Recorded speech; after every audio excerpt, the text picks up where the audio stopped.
Hi and welcome to FIlm Waffle, and I have a question for you today. Why is cinema becoming so nostalgic?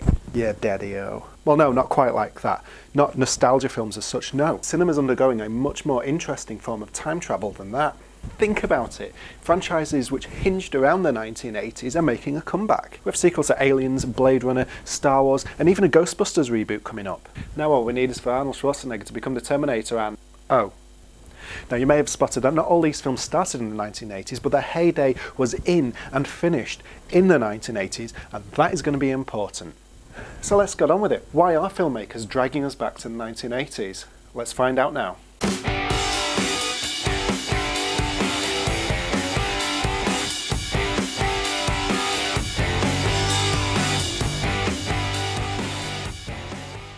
Yes, nostalgia is one of the reasons we feel good about the past and the studios feel good about their bank balances. Why is that exactly? Well, studies have said that nostalgia makes us feel good about the past and brings with it feelings that we need now. And according to studies, that means that it makes us feel good about the future as well. Yeah, nostalgia apparently makes us feel more socially connected, which is no surprise when you talk about your favourite films that you had on VHS as a kid, or what toys you liked to play with when you were younger. Well, that's all part of it, isn't it? It's an affinity, it's what brings certain groups of people closer together. It's a way of relating to each other and bringing about good feelings as well. And that's important simply because nostalgia is all about loss. It's a kind of positive looking back on things we no longer have. And whether you use that power for good or evil, it's a very potent force indeed. Think about it. If you're a male that grew up in the 80s, you were especially excited when you heard that they were making a Transformers movie. And disappointed though you may have been with Michael Bay's efforts, every time a trailer comes out for their next film, you still kind of get a bit excited. You hope to yourself that maybe, just maybe, he's captured that magic. But none of this tells us why specifically they're targeting the 1980s at the moment.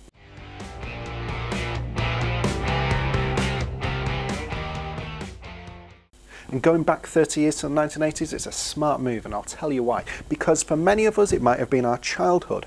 For others, it will have been a time when they were at college or university, and for others still, it may have been a time when they first had children. There's a golden era for them in a different way. In other words, if you're not a kid, going back 30 years is a good way of tapping into all those golden memories, making you feel good about the franchises which were out at the time, and making you want to grab onto that magic when a reboot or a sequel comes out. And it's not like they haven't thought about this either, because many of the 25 to 39-year-olds, which make up the majority of American cinema-going audiences, will of course have grown up in the 1980s. That group makes up a quarter of cinema-goers in the United States, and also those who are older still are making up more and more of a proportion of cinema-goers now. So that there's films like The Marigold Hotel and Mamma Mia are showing that people are coming out to buy tickets even if they're older than this sort of key age group, if you want to get all markety and demographics about it. So in other words, it's the importance of the older audience, if you want to call it older, that is more and more important to the studios as they market their films. They're the ones with the disposable income, they're the ones that are making the decisions about their family going to see movies, and the ones that are older than that core group are coming back to cinema in a big way. So kids can step away from the pick and mix counter because it belongs to us oldies now. And to get nostalgic myself, it was a time when technology as we know it today was starting to kick off. It was a great unboxing, as it were, of modern technology, and that's important. It was an era that really invested in the idea of full automation, computers and wearable technology. In other words, it was hugely optimistic about the things we have today. Those films that I mentioned, Ghostbusters, Star Wars, Aliens, Blade Runner, all talk about technology in one way or another. And subconsciously I think that's really important because of those good feelings that it digs up as well. Because most frequent cinema goers have a disproportionate love of technology. And so returning to the 1980s is of course important because it's returning to that era where we loved technology, we embraced it, we were excited by it, we weren't bound by emails, pestered by Facebook messages, or desperately trying to keep up with our Twitter accounts. No, we were excited by the very things that we are surrounded by today. In other words, we were looking forward to this time. That is where the nostalgia comes in. Because going back to the 80s, no matter what age we are, allows us to tap into that optimism about the very things we are surrounded by now.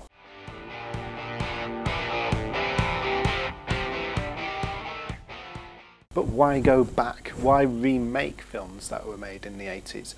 Or have sequels to them? Surely there is plenty of talented filmmakers and screenwriters out there who can churn out 80s themed scripts if they wanted. It's because the plans of studios have grown big time. Yes, that's right. Merchandise, TV rights, toys, spin-offs of all kinds. They're the things that studios want. We're not just talking about Disney. They want to capitalise on the ticket sales and make them into something more potent.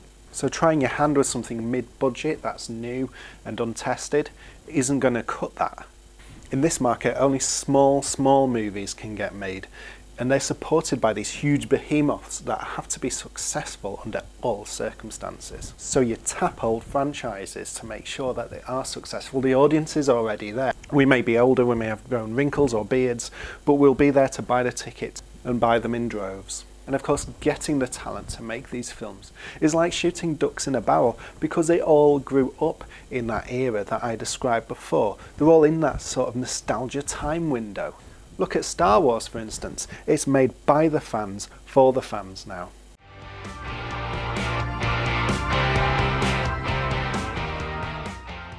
And what about the making of these movies? Are they becoming more 80s in the way that they make them? That certainly seems to be the hint that we're getting from studios as these 80s movies roll into production. We've certainly heard it from the Star Wars camp that are making more movies with practical effects from now on. If you asked Disney whether they were leaning on practical effects for kind of nostalgic reasons, I bet they'd give you a cryptic wink to make out that they were. But I'm afraid that the reason is a bit more mundane on that front. It's an economic thing. If you ask Ridley Scott, when he was making Prometheus, he said that it actually costs less to use practical effects than it does CGI. So there isn't a nostalgia value there as such. It's really a budget reason. You can take those sets and recycle them. It's actually cheaper than getting CGI whiz kids to make those scenes for you, simply because you're paying someone to do something that you don't really need them to do at a much higher cost. So a lot of these reasons sound cynical. They don't sound like the gooey-eyed dreams that we as the audience have of the 1980s. They may be for marketing reasons. They may be to nab the right filmmakers.